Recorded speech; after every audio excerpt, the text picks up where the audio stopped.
Podcast. Parece que detener el envejecimiento se ha convertido en una obsesión global, al punto de que el año pasado se hicieron 38 millones de procedimientos estéticos, quirúrgicos y no quirúrgicos. Así que hoy en Gel Café vamos a aprender más de la cirugía plástica.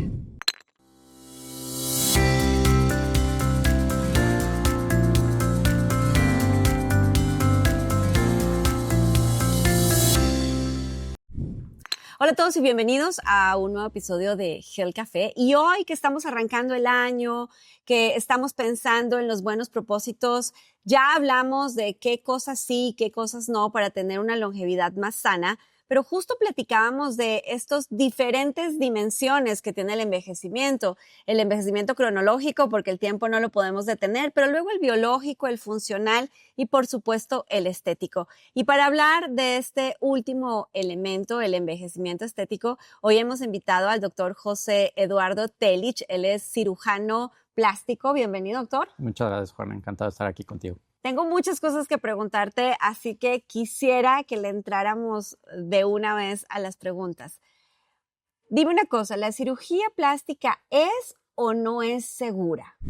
La cirugía plástica sin duda es segura cuando las cosas están bien hechas y tienes una planificación y cuidados adecuados, ¿no? Tenemos cuidados antes, durante y después de la cirugía que hay que tener con cualquier paciente que se va a someter a cirugía. Necesitas que todo el equipo de trabajo esté certificado y sepa lo que está haciendo, tanto tu cirujano como el equipo de anestesiología, enfermería, hacerlo en instituciones que estén avaladas y certificadas. Y durante la cirugía también hay toda una serie de precauciones que hay que tomar. Por ejemplo, dar antibióticos adecuados, prevenir que se formen coágulos, mantener bien la temperatura de tu paciente. Entonces, realmente es segura siempre y cuando tu equipo con el que te vas a operar mantenga todo en situaciones seguras, adecuadas. Y estemos con los especialistas certificados y adecuados. ¿Quiénes son y qué estudia un cirujano plástico? La cirugía plástica aquí en México es una especialidad avalada y reconocida por CONASEM, que se encarga de certificar a todos los consejos. Tú, para hacer cirugía plástica, primero estudias medicina. Depende de la escuela, son 5 o 6 años. Posteriormente, haces unos años de cirugía general. Para esto hiciste un examen nacional que se hace nada más una vez al año. Lo pasas, haces entre 2 a 4 años de cirugía y posteriormente son 4 años de cirugía plástica. Y si te sobra un poquito de tiempo, puedes hacer todavía una subespecialidad de un año. Por ejemplo, yo hice un año de cirugía estética y un año de cirugía de parálisis facial y hay distintas subespecialidades que puedes hacer. Entonces, yo creo que, aunado a lo que tú estás diciendo, una cirugía plástica puede ser segura si solo si está planeada y realizada por personal de salud correctamente certificado y capacitado para ello. Sin duda, sin duda. Porque además creo que los problemas más frecuentes que vemos, incluso en los medios, en las redes sociales, tienen que ver con intervenciones que no se hicieron bajo estos principios, ¿no? De seguridad y de certificación. Ahora, yo empecé este episodio hablando de la cirugía plástica como una herramienta para detener el envejecimiento, pero la realidad es que hoy hay una tendencia creciente en todos los grupos de edad. Les contaba al comienzo que apenas el año pasado se hicieron más de 38 millones de procedimientos estéticos en el mundo y de esos un poco más de 17 millones son cirugías quirúrgicas, no procedimientos quirúrgicos estéticos, pero de otro lado hay también un volumen muy importante, más de 20 millones de procedimientos no quirúrgicos. Y en los procedimientos no quirúrgicos estamos hablando de botox, rellenos, láser, etcétera, etcétera. Entonces, ¿cuándo sí recurrir al que pareciera el más radical de los procedimientos, que es el quirúrgico, y cuándo usar todos estos procedimientos no quirúrgicos? Y además, estos procedimientos no quirúrgicos ¿también los debe realizar un especialista o cuáles puedo hacer en el spa o en la estética? Sí, sin duda. La cirugía, no hay edades ni puntos de corte definidos para todo. Digo, depende del tipo de tratamiento que busques. Sin duda, lo más en boga ahora, sobre todo, por ejemplo, después de la pandemia, con redes sociales, plataformas de videollamada y todo, pues el rejuvenecimiento facial es lo que más tiende a buscar la gente. Tenemos toda una gama de tratamientos mínimamente invasivos, como ya mencionaste, el Botox, rellenos, bioestimuladores, terapias de microaguja, etcétera, etcétera, que hay distintos especialistas que los pueden hacer. Como cirujano plástico los puedo realizar, los realizan mucho en dermatología también. Hay gente que se dedica a estudiar medicina estética como tal, que también puede proveer este tipo de tratamientos mínimamente invasivos o no invasivos, pero sin duda ya sí vas a dar el salto a algo que involucre cirugía, e incluso aunque parezcan cosas muy pequeñas, ¿no? Por ejemplo, ojo, párpados superiores, quitar bolsas de Bichat, que mucha gente tiene la noción de que es anestesia local y Que no pasa nada. no pasa nada. Pues si hay alguna complicación, sí te puedes meter en un problema. Eso sí, sin duda debe hacerlo alguien certificado para poder realizar la cirugía. Pues tú lo has dicho, creo que hay una tendencia que tiene que ver en etapas o en edades tempranas con la prevención, pero también con una mayor conciencia de salud y bienestar y con una población que envejece, y entonces están ustedes muy de moda en el mundo de la medicina estética. Otra pregunta frecuente de la gente es, ¿yo soy candidato a la cirugía estética que quiero? Eso, ¿cómo se lo contestas a tus pacientes en el consultorio? Esa es una excelente pregunta. Que antes que nada hay que ver a la persona. Yo, por ejemplo, atiendo a mucha gente también de Estados Unidos, Canadá, que mucho lo primero que te envían son fotos o nada más te mandan un correo. Sin duda, ver a la persona, también conocer sus objetivos es muy importante. Saber que los objetivos que tenga estén dentro de lo que uno puede realizar como cirujano es muy importante para poder ir haciendo tú como médico y con el paciente en conjunto un plan que te pueda llevar. Gran parte por lo menos del grupo de pacientes que tengo el privilegio de ver, tienen ideas y nociones que están muy dentro de lo que se puede realizar, pero pues si tienes algún paciente que realmente está pidiendo cosas que no se pueden lograr o que están fuera de, por ejemplo, la fisonomía con la que tiene tu paciente, pues lo mejor es ser honesto en todo momento y decir hasta qué punto puedes tú trabajar y hasta qué punto realmente no vas a poder ofrecer el resultado que están buscando. ¿Qué es lo más descabellado que te han pedido en el consultorio?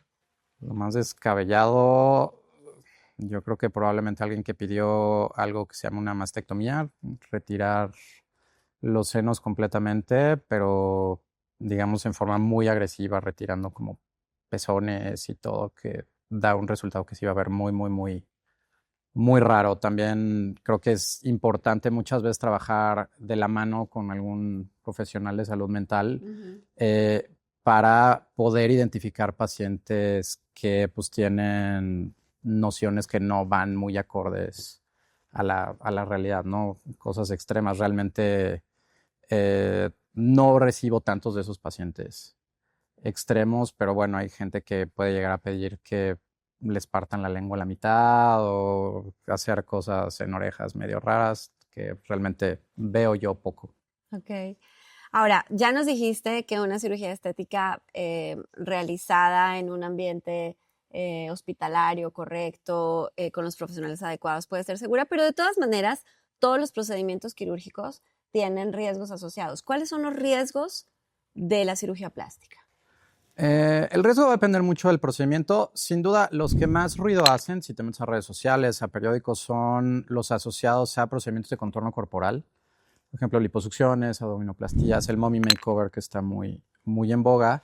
Son cirugías que tienden a invadir varias zonas del cuerpo a la vez, pueden ser algo largas. Entonces, la complicación más severa de estas cirugías son que se formen algo que se llaman trombos o coágulos. Se forman coágulos en las piernas que incluso pueden ir al pulmón y poner en riesgo la vida de las pacientes.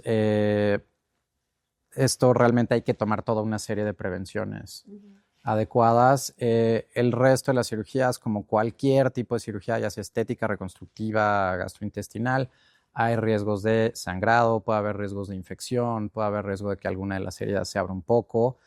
Eso en la cuestión inmediata. Hay a mediano y a largo plazo, por ejemplo, ya después puede haber algún problema con las cicatrices, que las cicatrices se hagan grandes, que agarren algo de color. Entonces hay que ir viendo también en cada momento después de que se operó tu paciente, cuáles son los tipos de complicaciones que puede haber para poder resolverlas también. Ahora, doctor Telich, ¿cuál es la edad ideal para hacerse una cirugía plástica? No, te digo, no hay cortes de edad absolutos. Si te metes a las estadísticas, incluso hay como ciertas cirugías que se realizan por grupos de edad. Por ejemplo, en mujeres jóvenes, 20, 30, el aumento mamario es muy solicitado. Posteriormente, 30, 40, nos vamos más a cuestiones de contorno corporal como mommy makeover, levantamiento de busto.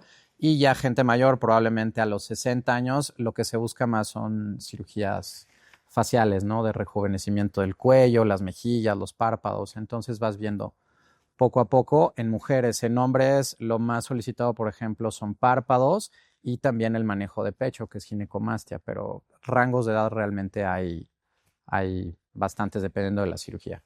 Sí, fíjense que esta tendencia anti-envejecimiento también toca a los millennials. Y en los millennials el interés más grande es la belleza de la piel, ¿no? Entonces hay un gasto importante en todo lo que es skincare, ¿no? Y de estos productos antiedad. En la generación Z, que se está introduciendo con mucha fuerza en el mercado, hay un interés por la prevención, ¿no? Y finalmente, como decías tú, en los adultos mayores, pues entonces ya hay una corrección del paso de los años. Ahora, ¿cuál es el tiempo de anestesia que normalmente se utiliza en una cirugía estética? Y sé que me vas a responder depende, pero en realidad uno de los miedos más frecuentes tiene que ver con el uso de la anestesia en los procedimientos quirúrgicos. Cuéntanos más. Yo siempre le comento a mis pacientes, la anestesia es probablemente lo más seguro de toda la cirugía. Realmente un buen anestesiólogo o anestesióloga, porque yo trabajo con una doctora, te tiene todo el tiempo monitorizado el corazón, los pulmones, la frecuencia cardíaca, el electrocardiograma, o sea, es muy, muy seguro. No hay que excederse. En general se ha visto que hacer cirugías que duren 6 horas o más de 6 horas, empiezan a tener los pacientes aumento en problemas, aumenta el riesgo de sangrado, aumenta el riesgo de coágulos, aumenta el riesgo de que se abran las heridas. Entonces, pues procuramos, por lo menos en nuestra práctica, limitar los procedimientos a que duren menos de 6 horas, ¿no? Luego puedes leer nuevamente en redes, en periódicos, cuando hay problemas grandes, que son cirugías en las que quisieron operar todo al mismo tiempo, quisieron hacer busto, contorno, nariz, párpados, y son cirugías con duraciones de 10, 12 horas que realmente creo que están fuera de todo contexto, ¿no? Justo les he dado a uno de los puntos, porque uno de los desencantos más frecuentes entre personas que se han realizado una cirugía plástica es el tiempo de la recuperación y todo lo que hay que hacer después para recuperarse dependiendo del tipo de cirugía. Entonces, de manera general, doctor Telich, ¿cuáles son los tiempos de recuperación y cuáles son las rutinas que deben seguirse, digamos, por grupos por tipos de cirugía después del procedimiento? Realmente, en promedio, sobre todo para cirugías de cuerpo, cara, 2 semanas es lo que yo suelo decirle a mis pacientes, que procuren darse de tiempo de descanso o reposo relativo, porque te permite que baje un poco la inflamación, bajen los moretones, ya retiraste los puntos de sutura, entonces ya no es tan notorio, ya no se ve este efecto de operado inmediatamente. En muchas de mis cirugías, después de este periodo como de 2 semanas, recomendamos una serie de tratamientos postoperatorios, que yo siempre le digo a mis pacientes que el resultado de la cirugía va a depender, sí, del quirófano, sin duda, pero el cuidado postoperatorio también es sumamente importante. Puede haber uso de tecnologías, por ejemplo, masajes linfáticos, ultrasonido, radiofrecuencia, que te ayudan a disminuir la inflamación, ayudar a que la piel pegue mejor en el cuerpo, en el rostro.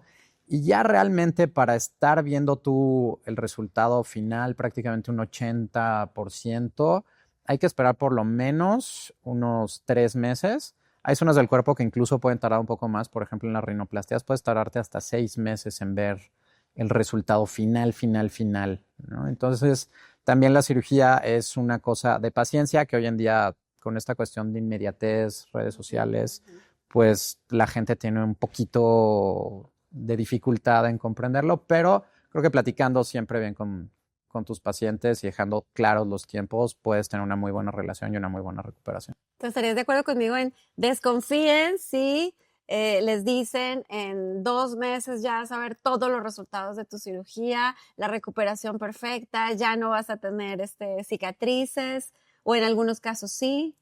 Yo creo que 2 meses es un buen tiempo de recuperación, pero sin duda, si les están ofreciendo cirugía que no vas a tener inflamación, no va a haber tiempo fuera, cirugía sin cicatrices, la verdad es que es algo que prácticamente no existe. Pues sí, desconfíen y sin duda, si suena demasiado bueno para ser verdad, probablemente sea demasiado bueno para ser verdad. Entonces siempre es bueno dar un paso atrás y volver a revisar, ¿no? Todo, incluso las credenciales de la persona que va a realizar la cirugía. Justo. ¿Cuáles son las preguntas que alguien que está pensando en hacerse una cirugía plástica debe hacerle a su cirujano? La primera, sin duda, es si es cirujano plástico, que no es lo mismo alguien que se presenta como cirujano plástico, alguien que nada más se presenta como cirujano estético. Cuéntanos la diferencia. Un cirujano plástico, estético, reconstructivo hizo todo el programa de residencia. Alguien que se presenta como cirujano estético probablemente nada más hizo un curso o una maestría que están muy de moda, en las cuales no hubo esta preparación de estar en quirófano, cuidados de pacientes, estudiar años, tener la práctica del día a día en el hospital. La segunda pregunta es si eres cirujano plástico, ¿estás certificado? Existe en México el Consejo Mexicano de Cirugía Plástica. Tiene un directorio que pueden acceder en línea cualquier persona que tenga acceso a internet. Te puedes meter y buscar el nombre de tu cirujano o cirujana, ver el año de certificación, el hospital, la universidad de la que se graduó y verificar que realmente tenga sus papeles en orden. La segunda pregunta importante también creo que es dónde se va a realizar la cirugía, ¿no? Las cirugías, digo, se pueden hacer en hospitales, se pueden hacer en clínicas ambulatorias siempre y cuando tengan las certificaciones y las medidas de seguridad adecuadas, y también preguntar, pues, el lugar donde se va a hacer la cirugía realmente si cuenta con todo lo necesario para atender la cirugía y para atender una situación de emergencia. Eso es bien importante porque de repente dicen, mira, esta es una cirugía sencilla, ambulatoria. Ambulatoria quiere decir que no nos vamos a quedar hospitalizados, pero siempre existe la posibilidad de un desenlace no esperado que puede requerir infraestructura hospitalaria, incluso como cuidado intensivo. Entonces, importante lo que el doctor Telich nos está diciendo respecto de el lugar que elegimos para hacernos una cirugía plástica. ¿Y qué le preguntamos al cirujano? A tu cirujano, pues creo que a mí me gusta empezar la consulta preguntándoles qué buscan, ¿no? ¿Por qué llegan a consulta? Yo no me gusta hacer esos cirujanos que llegan y le dicen, no, yo te haría esto y te haría esto y te haría esto. Se me hace de mal gusto. Lo segundo, ya que te proponen la cirugía, creo que uno, lo que preguntabas de los tiempos de recuperación, tipos de complicaciones que pueda haber realmente, si alguien te dice que nunca se le complican los pacientes, pues probablemente no esté siendo honesto al 100%.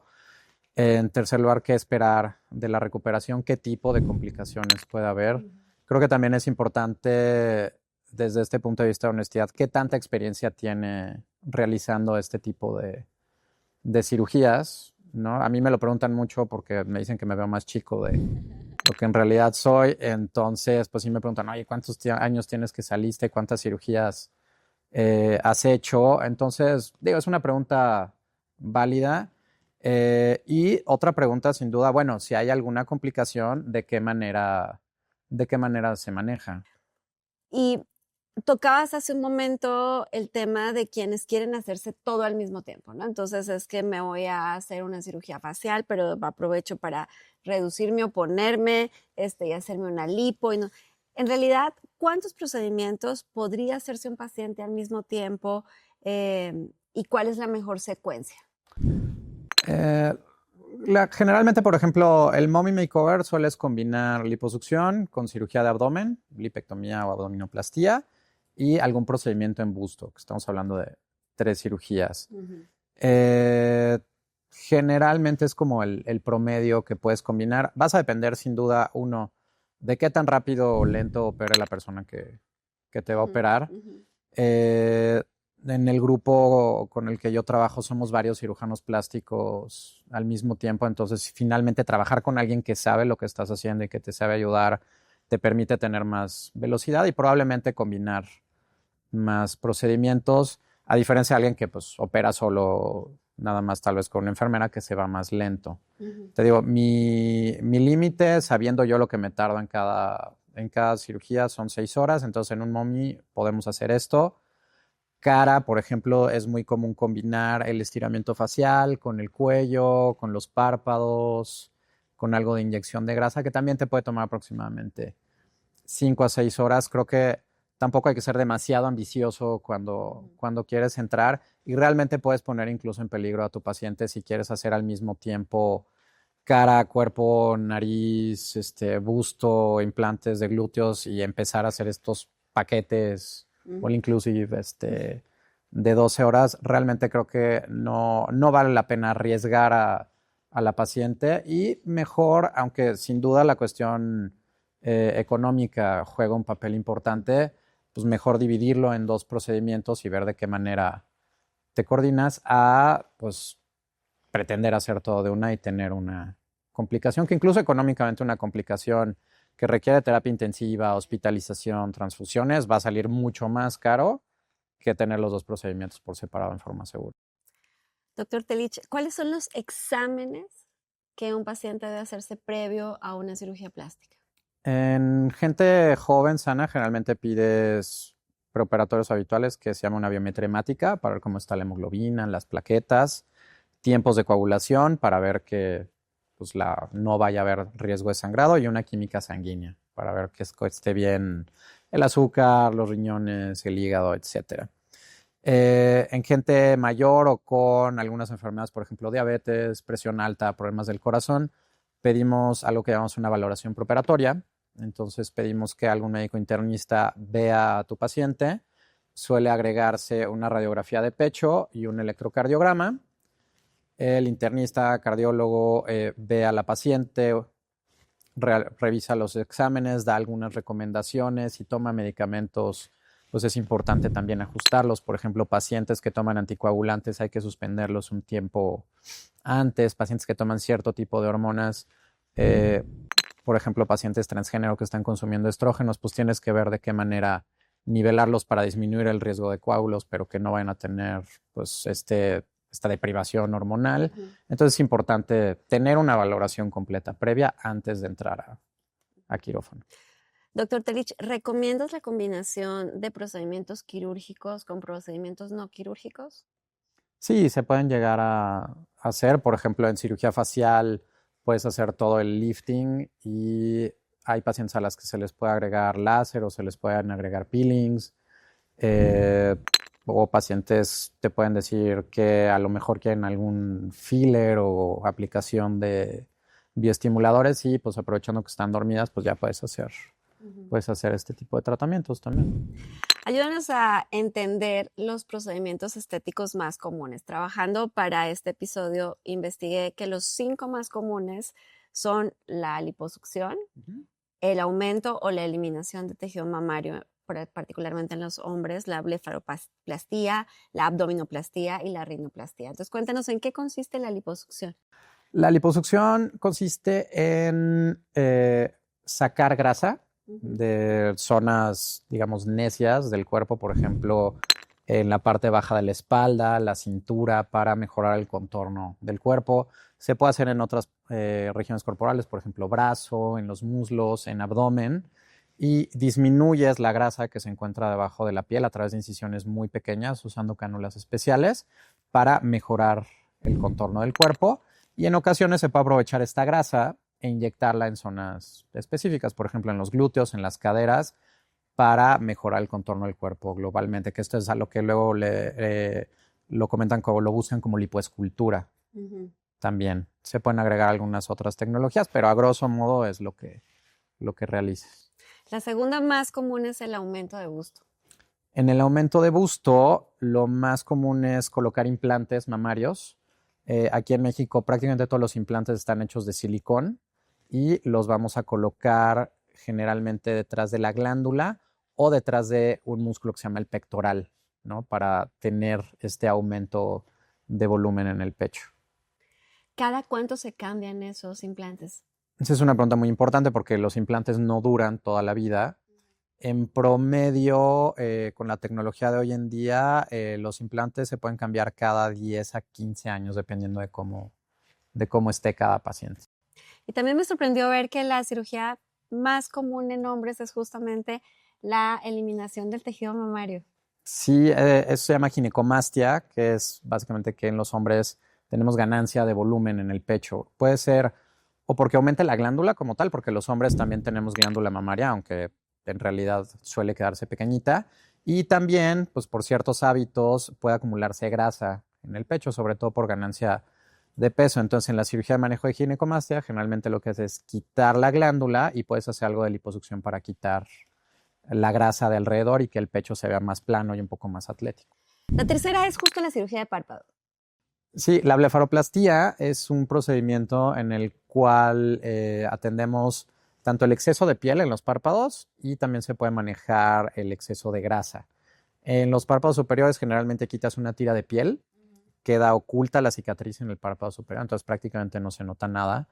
Puedes quitar un poquito de grasa, sobre todo en personas que tienen un poco abultados los párpados o incluso si tienen caída la ceja, puedes levantar un poco la cola de la ceja, sobre todo en mujeres para que se vea un poquito más alta. Y en párpado inferior generalmente no quitamos tanta piel, sino que manejamos las bolsitas de grasa que a veces protruyen un poquito para que se vea más plano el párpado. La cuarta es abdominoplastía. La abdominoplastía generalmente se hace mucho sobre todo en dos grupos de pacientes. Sin duda el más grande son mujeres que tuvieron embarazos. Entonces hubo cambios, por ejemplo, estrías, la piel quedó con cierta laxitud, los músculos se separan, que se llama diástasis de rectos. Y en la abdominoplastía lo que vamos a hacer es retirar esta piel que sobra, reparamos el músculo directamente, hacemos como una especie de corset interno y planchamos y bajamos la piel para que la cicatriz quede a la altura de la ropa interior o del bikini. Y hay otro grupo de pacientes que son los que tuvieron pérdida masiva de peso, por ejemplo, después de un bypass o una manga, que realmente bajaron mucho de peso y se cuelga toda la piel. Entonces quitas el exceso de piel, pero generalmente quitas de adelante y de la espalda incluso para que ya no esté tan colgado. Y finalmente la rinoplastía. Y la rinoplastía es una cirugía en la que es muy importante ver tanto la parte estética, que vemos mucho, como la funcional, porque necesitas una nariz bonita, pero también necesitas seguir respirando después de que te operen. Generalmente lo que buscan más los pacientes es, uno, levantar un poco la punta y disminuir un poco, le llamamos la jiba o el bump que tienen en el dorso, ¿no? Hay muchas técnicas para hacerlo. Hay gente que lo hace abierta, cerrada. Está muy de moda ahorita lo que se llama cirugía de preservación, pero sin duda hay que hacerla para que tu paciente pueda seguir respirando, además de tener una nariz muy bonita. Finalmente, para quienes están considerando la cirugía plástica en este nuevo año, ¿cuáles serían tus recomendaciones o tratamientos estéticos más conservadores para empezar? 1, en la cara. En cara a mí me gusta mucho siempre empezar con la toxina botulínica o el Botox. Es un tratamiento que pones muy rápido, realmente no necesitas tiempo de recuperación, el riesgo de complicaciones es muy bajo y la verdad refresca mucho el rostro, ayuda a que se abran los ojos, se quite la cara de enojo o la cara de cansancio. La verdad es que es lo que yo más hago en rostro. Pecho.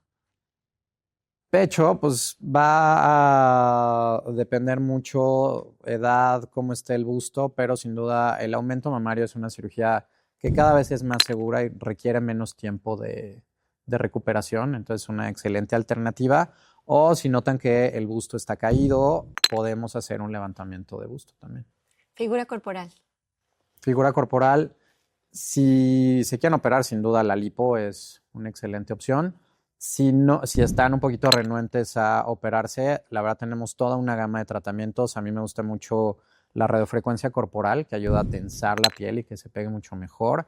Y tratamientos para disminuir la cantidad de grasa subcutánea, por ejemplo, cavitación o criolipólisis. E incluso tenemos ciertos tipos de terapia que estimulan al músculo, simulan como si hicieras muchos abdominales o muchas centellas y te pueden ayudar a mejorar el tono del músculo. Entonces realmente tratamos todas las capas del torso. O sea, como que para ustedes ya todo es posible, doctor. Todo es posible. Pues bueno, recuerden que lo más importante es que podamos consultar con un especialista certificado. Les vamos a dejar el link donde pueden consultar si ese cirujano o cirujana plástica realmente cumple con las condiciones del Consejo Mexicano y entonces están ustedes en buenas manos. Recuerden que los lugares en donde se hacen los procedimientos estéticos, ya sea invasivos o no invasivos, debe tener supervisión médica igualmente y sobre todo, cada caso es único, cada cuerpo es único, no hay una sola concepto de estética válido, así que es muy importante hacer esta consulta con profesionales respetuosos de la estética de las pacientes, porque de repente, doctor, también te confieso que ves gente por la calle que dice, a estas las operó el mismo plástico, Sí pasa, sí pasa. porque están igualitas. ¿Cómo respetar la morfología, la anatomía de cada paciente? Lo primero es la consulta, preguntarle a la paciente qué busca, revisar realmente sus deseos. Por ejemplo, hablando de narices, que hemos hablado un poquito, hay gente que te dice, yo quiero que me operes, pero no quiero que se vea operada. Entonces, pues buscas algo un poquito más tranquilo. Y al contrario, hay gente que te dice, no, yo quiero que se vea operada, pellizcada, levantada la punta. Entonces, pues realmente hay que ir viendo también cada paciente qué es lo que pide. Pero yo soy muy de la idea de personalizar a cada paciente el tratamiento y procurar ser lo más natural posible. Ya sé que me van a preguntar dónde te encuentran, así que cuénteles a todos dónde te encuentran. Yo estoy en el Hospital Ángeles del Pedregal, en el consultorio de 50 de la Torre Ángeles, ahí es mi consultorio. Y si me quieren localizar por redes sociales, estoy como DR Telich en todas las redes. Pues muchas gracias por aceptar la invitación a Health Café. No, muchas gracias, Juana, encantado. Y ustedes ya saben que la belleza también empieza por dentro, así que vamos a insistir siempre en la adopción de un estilo de vida más saludable. Pero bueno, creo que esta información sobre la cirugía plástica también nos interesa. Nos vemos el próximo lunes aquí en Health Café para hablar de los temas de salud. Esta es una producción de Excelsior Podcast. Derechos reservados.